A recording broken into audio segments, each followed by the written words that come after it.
Good morning. It's brew day at Wheatlow Brewery and it's 8 o'clock on a Saturday morning. It's going to be a red hot day. And today we're going to brew a beer that's a little bit different. It is a West Coast IPA and it's one of the most famous original craft beers in America, from America, yet we can't buy it in Britain. The beer is called Blind Pig, and it's now by Russian River Brewing Company, and this beer is a super example of an original West Coast IPA. And we're going to talk about what a West Coast IPA is. We're going to talk about this beer, Blind Pig, why you can't get it in Britain, and we're going to brew it, and then we're going to taste the beer and explain the flavours of a West Coast IPA, which should be piney, grapefruity, hoppy, citrusy, and easy to drink, although quite strong. This one isn't a double IPA, but it is on the strong side for English drinkers anyway, but for America you'd call it veritably sessionable at about 5.6%. So before we talk about anything, I'm going to mash in, get the brew day started, and then we'll come back later and talk a bit about what a West Coast IPA is, what in fact is the difference between a West Coast IPA, an English IPA, a New England IPA, briefly to explain those differences. We better get started then, hadn't we? Before we get into the specifics about this beer that we're making, let's talk a little bit about what an IPA is. Because I know from working behind the bar that a lot of people will come in, and when you ask them what kind of beer they like to try and help guide them in their beer choice, a lot of people say they like IPAs. And they don't necessarily know that that's a very broad church nowadays. They might mean that they like a hazy beer that's fruity and not bitter, or they might mean they like bitter, hoppy beers, or they might mean that they like more traditional IPAs. And when you press them to see what they mean, they might say something like they like hoppy beers, but all of these different styles are hoppy. So let's briefly talk about the differences between the IPAs and the different characteristics of a West Coast IPA, a New England IPA, and an English IPA. The West Coast is typically reasonably strong, around 5 to 7%, and it's normally clear or bright. It will usually be pale to a slight reddish amber coloured with up to 5% crystal malts. But the main characteristic of a West Coast IPA comes from the hops.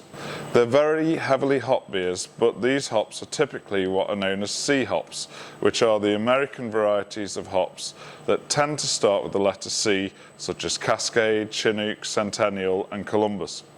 And these hops were invented in the 70s, 80s, 90s when hops were bred and grown in the USA, and they discovered that these hops had much more citrus and pine character, and the West Coast style emerged from the use of these hops in those early craft days. Many people say that since Cascade came out in 1971, it kick-started the craft beer revolution in the USA. These West Coast beers will typically be quite bitter. There will be piney, resinous citrus notes such as grapefruit, and in a good West Coast IPA, the hops will also be balanced with the malt. So for example, with the beer that we're going to do today, Blind Pig, we're going to mash this at a high temperature of 69-70, and that will help create residual sugars in the beer from the malt that will help to balance the hop bitterness. A Westie will typically have a medium body, a smooth mouthfeel. Fermentation is typically clean, which means the yeast, typically the Chico strain or lax, does little to impact the flavour. Typical examples of West Coast IPA commonly available in the UK could be said to be Thornbridge Jaipur or Brewdog Punk IPA. Although they don't specifically claim that these are Westies, they do have the character of grapefruity and piney notes and use lots of C hops. In the early 2000s, a new type of IPA called New England IPA emerged in the USA, starting with a beer called Heady Topper from the Alchemist Brewery in Vermont. And these beers were totally different to the West Coast IPAs because they tended to be far less bitter and they would concentrate on using a lot of hops like a West Coast, but they would use them in a different way. Terms like hop forward, juice bomb, and pillowy mouthfeel became widespread as beer geeks and brewers went mad for this new style in the US at first, but quickly in the UK as well, with brewers such as Brew York being early adopters, followed by breweries such as Cloudwater and Verdant becoming famous for the style in Britain. A NEPA would normally be strong at 6 to 9%. It would be hazy because it would tend to use more oats and wheat in the malt bill, which would create a sort of pillowy, soft mouthfeel and appearance, in some cases almost like orange juice. The hops would be used later at the end of the boil or in the whirlpool at lower temperatures to avoid extracting bitterness and massive hop use on the cold side or dry hopping. Therefore, the hop character would not be in the form of bitterness, it would be in the form of tropical fruits, such as mango, guava and passion fruit. Some citrus notes, but more like nectarine or mandarin, rather than the more grapefruity flavours in West Coast. And even apricot and peach stone fruit type flavours, all extracted from hops using slightly different types of hops at lower temperatures. A NEPA will use water low in sulfate and higher in chloride to soften the hop character, and a yeast that throws off fruity esters and possibly stabilises the haze. An example of a mass market NEPA available in the UK might be Brewdog Hazy Jane. An English IPA is different again, and is of course where IPA all started in the late 1700s. New technology enabled maltsters to create paler malts, and as beer was needed by expats across the British Empire, it was found that increasing the strength of the beer and adding more hops with their preservative qualities would make the beer survive the long and hot sea voyage to the colonies in better shape. So an English IPA has a firm bitterness and noticeable malt character, biscuitiness, toffee or caramel flavour. The use of English hops gives a more earthy, hedgerow-like hop character with some citrusy notes such as orange marmalade. They will use an English ale yeast that gives fruity esters and typically a Burtonised water very high in sulfates, which will help to emphasise the hop character.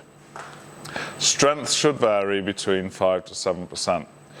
There are some great examples of English IPAs on the mass market, or should I say there were some great examples. Worthington White Shield, for example, a great bottle conditioned version, has been made extinct by AB InBev. Meantime IPA has had its brewery shut down by its big business owner, and another fine example, Bengal Lancer by Fuller's, has also been discontinued.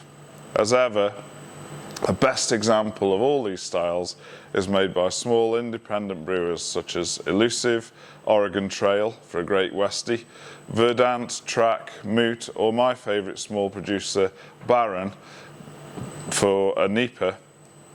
And the Colonel produces many fine English IPAs, as well as Thornbridge on the Union set, and one of my favourite breweries, Red Willow, very English IPA, which uses Chevalier malt and is a marmaladey delight. Back to this beer that we're brewing today, Blind Pig. This West Coast IPA is not available to buy in the UK. Sometimes the odd few bottles pop up, but they sell for between £25 and £50 a bottle. When a beer is not available, this is something that makes it interesting for us as home brewers, because we can create something that we can't otherwise get. It's similar to when we bring back to life a beer that's extinct, such as Worthington White Shield that we mentioned earlier, and look out for an episode on that in the coming months as well. The brewery Russian River do a very good job of telling the story of how it should be drunk fresh from the brewery to get the best possible flavour, and the result of this is that occasionally huge queues develop at the brewery tap for fresh beer drops of this beer, and most notably Pliny the Elder from the same brewery. In this beer we'll be using Planet Pale malt, wheat malt and just dextrin malt, and this should give us our target OG of 1057. The water will have high sulfate content of 300 parts per million, to emphasise those hops, but with a low chloride of just 50 parts per million, creating a sulphate to chloride ratio of 6:1. For the hops, we have quite an extensive hop bill, both in terms of lots of varieties and simply lots of hops. At the start, 37 IBUs worth of Chinook will go in, followed later by Cascade and Centennial in the last 15 minutes, and then a huge whirlpool addition of Simcoe, Cascade, Centennial, Crystal and Amarillo at 80 degrees for 20 minutes. Then we'll ferment the beer using US-05, and when that's finished we'll cool to 14 degrees, dump the yeast from the cone and add a huge dry hop of Amarillo, Centennial, Citra, Crystal, Chinook and a touch of Nectaron, amounting to over 5 grams a litre total dry hop. After 3 days on the hops, we'll dump the cone, cool it down as low as we can and then package it in kegs. I don't expect that we'll have a queue round the block here in the tap room at Wheatlow when this beer is fresh on tap, but we'll certainly taste it on camera and show you how it turns out later in the video. Need 1.5 kilos of wheat malt.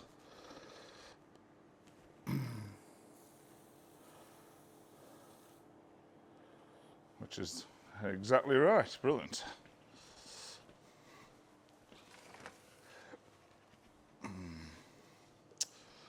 Righto, we'll get that mashed in.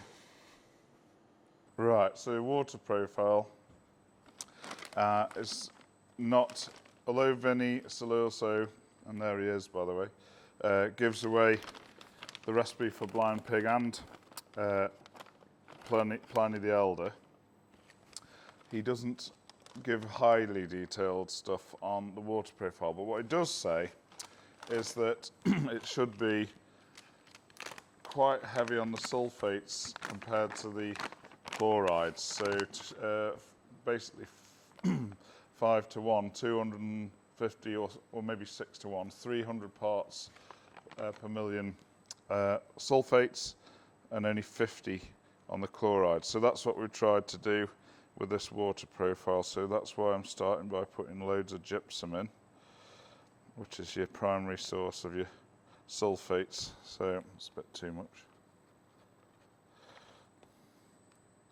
So this water profile is fairly low on everything except sulfates, and sulfates will get the hops singing in the West Coast way, or if you want to talk about it in English terms, in the Burton way, because it's the traditional difference with Burton water is that it was high in sulfates. In fact, this isn't quite that high, but the sulfates will definitely bring the bitter and piney elements of the hop to shine in this beer. So I'll measure these water salts out and get them in.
Right, everything's mashed in. Temperature is 66.7 and we want 69 for this to give it a bit more body. Mashing higher will result in a few more residual sort of unfermentable sugars, which will hopefully give a bit more body. So I'm going to do the Vorlauf, which is recirculating the wort through the grain, and during that process we can actually heat the grain up, the mash up.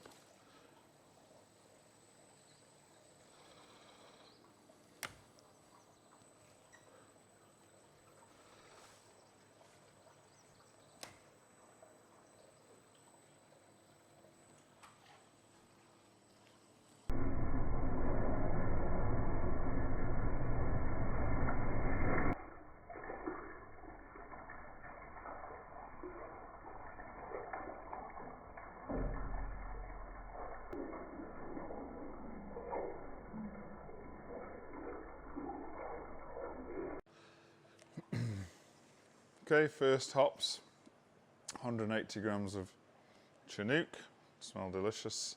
Let's put them in now.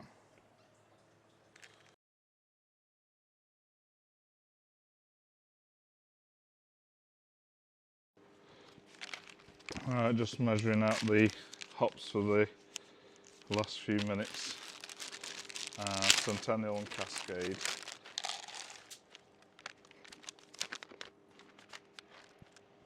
And Proto Flock.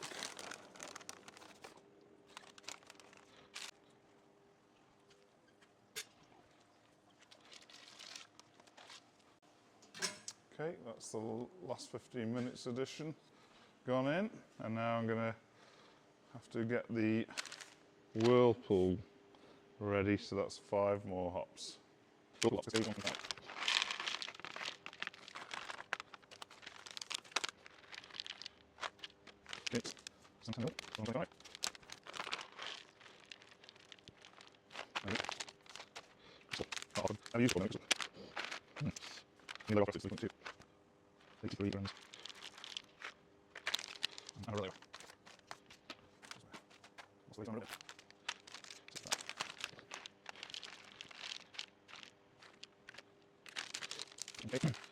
We just need Simcoe now from the cold room.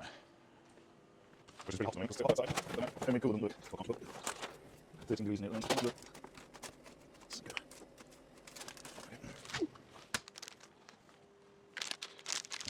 Really well done.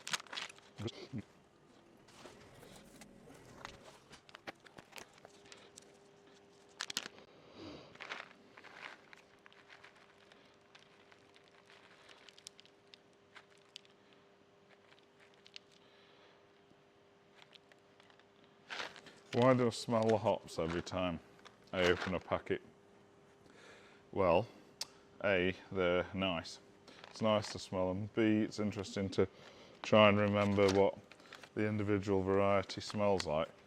But also, we are checking for freshness. So if we get like a cheesy, stale smell, we're better off not using them at all. Or if they're brown and oxidised, better to use another packet. But these smell great, so no problem there. Right, shall we put these in?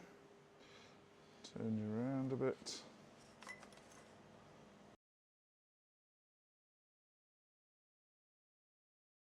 The blind pig is in here, the US-05's in, and just going to wheel it into place and hook him up for the night. Put the cooling on, put the heating on.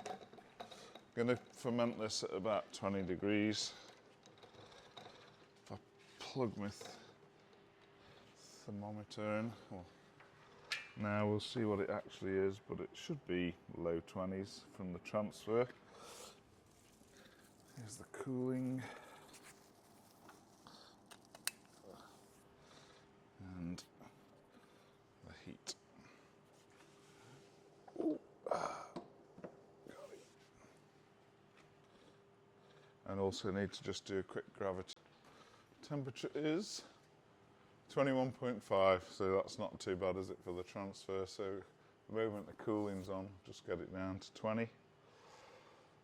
But I expect that'll get going quite quickly. Right, it's the next day, and the blind pig's in the fermenter. Now I have to admit to taking a little bit of a shortcut. It was a long brew day. I knew I'd got to empty this unitank, put another beer out of it into cask, and then clean it and use that. However, it was the same yeast, US-05, and it didn't have a dry hop in it, so I decided to cut a corner and pitch or put the blind pig straight onto the yeast cake that was left in the bottom of this fermenter once we'd cast the other beer. But the benefit of that is that the fermentation kicked off within an hour. This is the next day now, but I put a microphone on there so you can just hear the bubbling because it's really quite a nice vigorous fermentation. So maybe my little corner cutting will will pay dividends because it's a strong beer. It needs a good yeast pitch to get it going, and it certainly is going. So we'll come back when it's time to do the dry hop, and for now we'll let it yeast do its thing. Blind Pig dry hop, massive. It's all this, or a lot of this ruck. So we added the dry hop at about 14 degrees, let the beer sit on the hops for a couple of days, and then we cooled the beer right down to about 2 degrees, and it was time to keg this beer into 6 corny kegs, which we duly did, and then labelled them up, put them in the cold room, let them condition for another week or two, and then with great relish we came to tasting day. Now, this beer pours a beautiful pale orange or dark golden rich colour with a big, firm, frothy white head that sticks about. We've stuck to the original name, Blind Pig, for this beer. It's such a famous beer that why rename it? And just look how it pours in the glass. Beautiful, orangey golden colour, big, thick, creamy head that sticks around for a while and froths over the side of the glass as you finish the pour. Right, here is the finished Blind Pig, and it's looking absolutely amazing. It's all but clear. I expect it'll probably go crystal clear a bit further down the keg.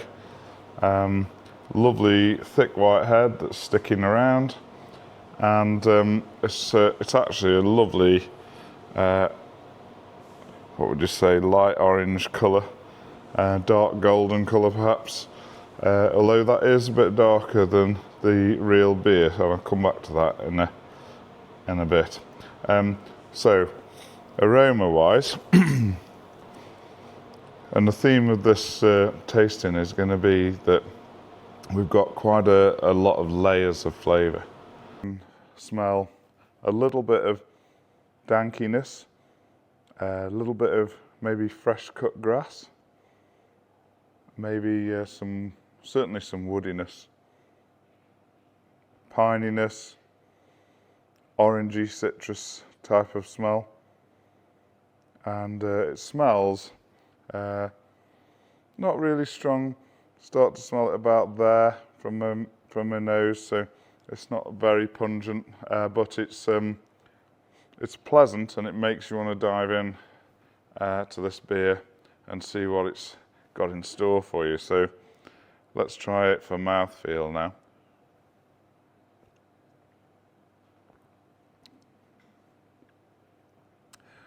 It's actually, although it's a strongish beer, it's quite a light body to it.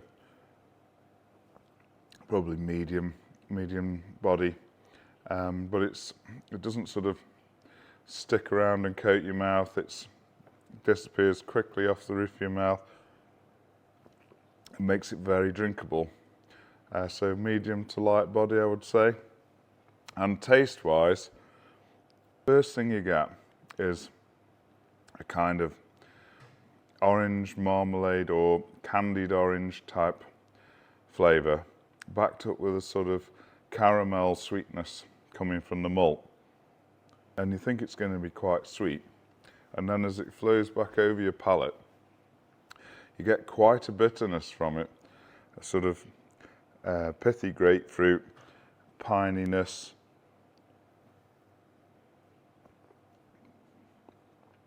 and that lingers, that bitterness lingers quite long in your mouth. Still got it now. And you've sort of forgotten what the sweet bit and the orangey bit was at the start. And in order to remind yourself, you have to go back in and do it again. That is very nice. It's balanced, it's long-lasting taste in your mouth and layers of taste. A lot of the West Coast IPAs, a lot of the brewers of West Coast IPAs like to layer the hops throughout the boil, put them in at different times, and of course you've got your big dry hop as well. and this is definitely layered. You get a different taste at each different stage of it going over your palate. Really great.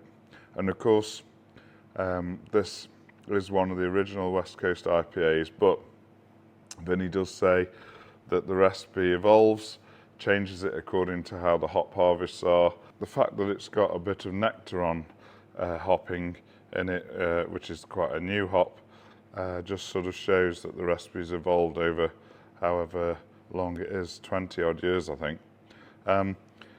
So I'm absolutely delighted. I think it's a great beer. It's really proved popular when people have come around the bar to taste all the different beers. Excuse me.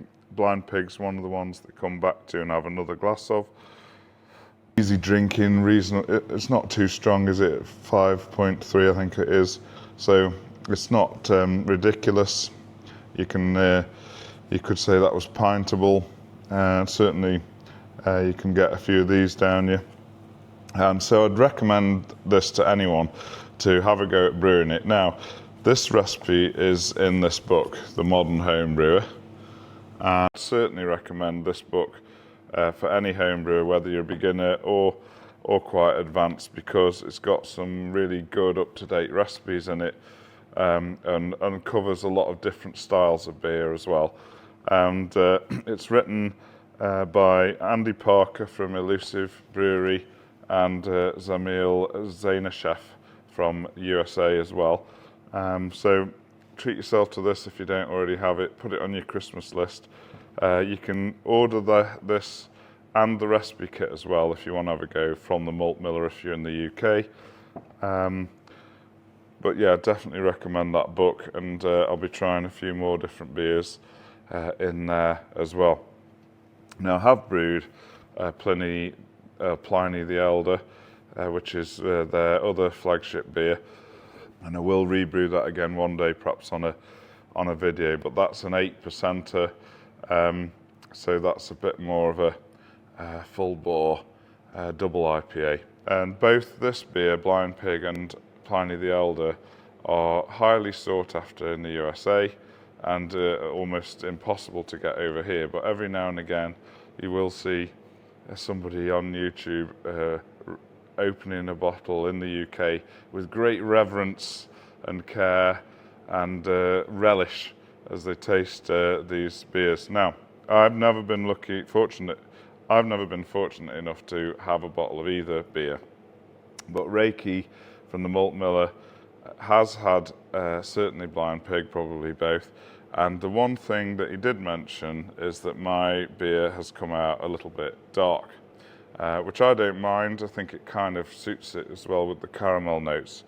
But this beer's only got pale malt in and a bit of wheat and some dextrin malt. So there's not really colour coming from it. There's no crystal malt or anything like that.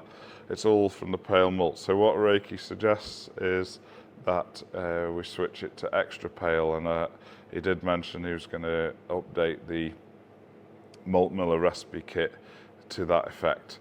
So yeah, if or when I rebrew this beer, I'll definitely switch it to extra pale to try and get that authentic pale colour from the original.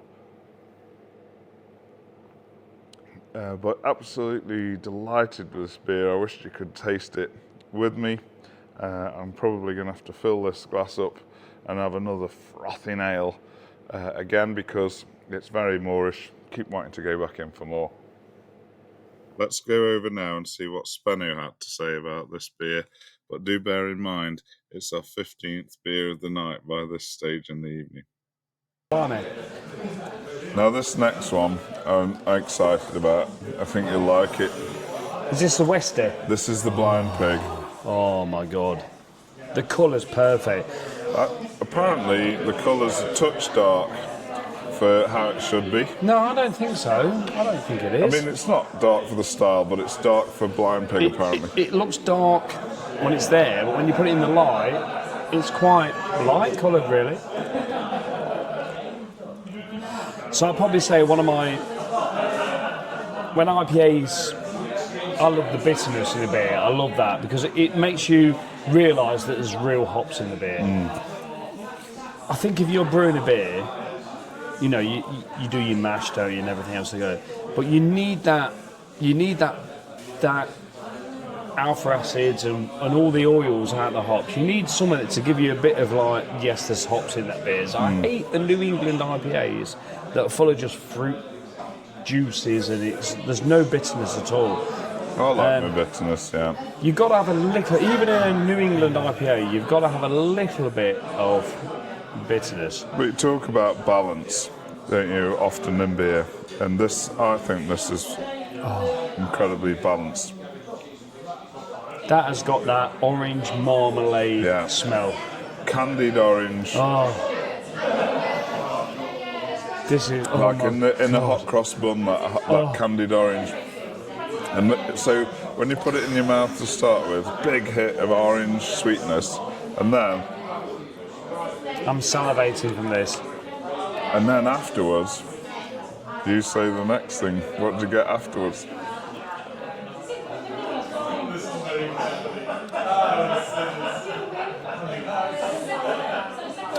Oh, let me go again. Oh, it's there.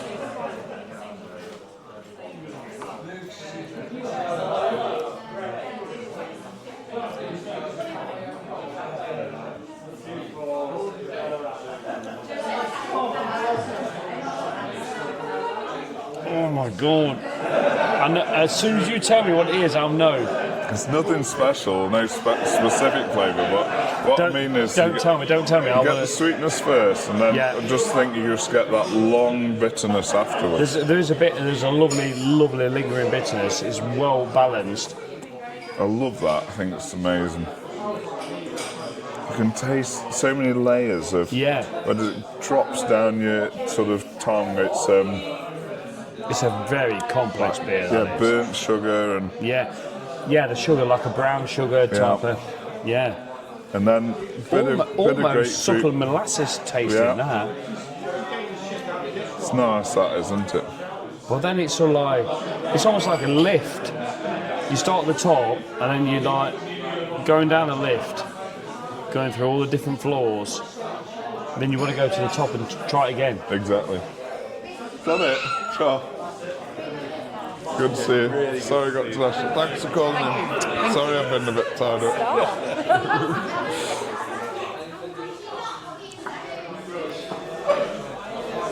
What I love about that, you've got that absolute orange marmalade. That marmalade, when you open the jar and it's all got them little stripes of skin in it and everything else. You never know how sweet or bitter the mouthful of marmalade is going to be, and it's like that, isn't it? Yeah. Whenever I put a West Coast IPA out, the first thing I look when I'm doing a beer review on the West Coast IPA is got to have that deep, orangey, dark.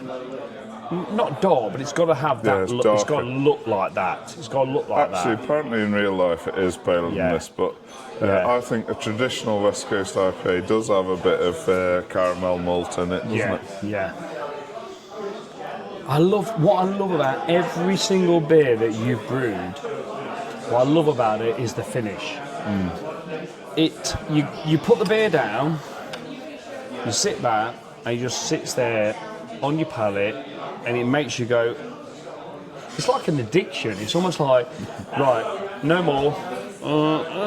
It's a terrible thing. Yeah, it is.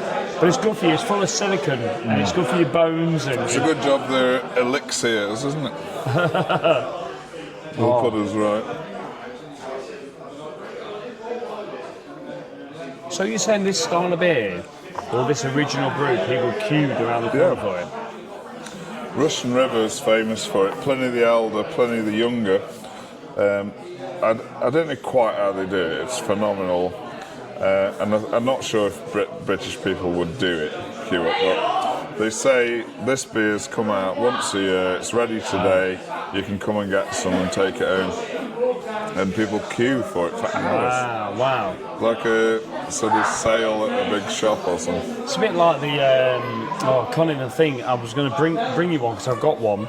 It's a bit like the,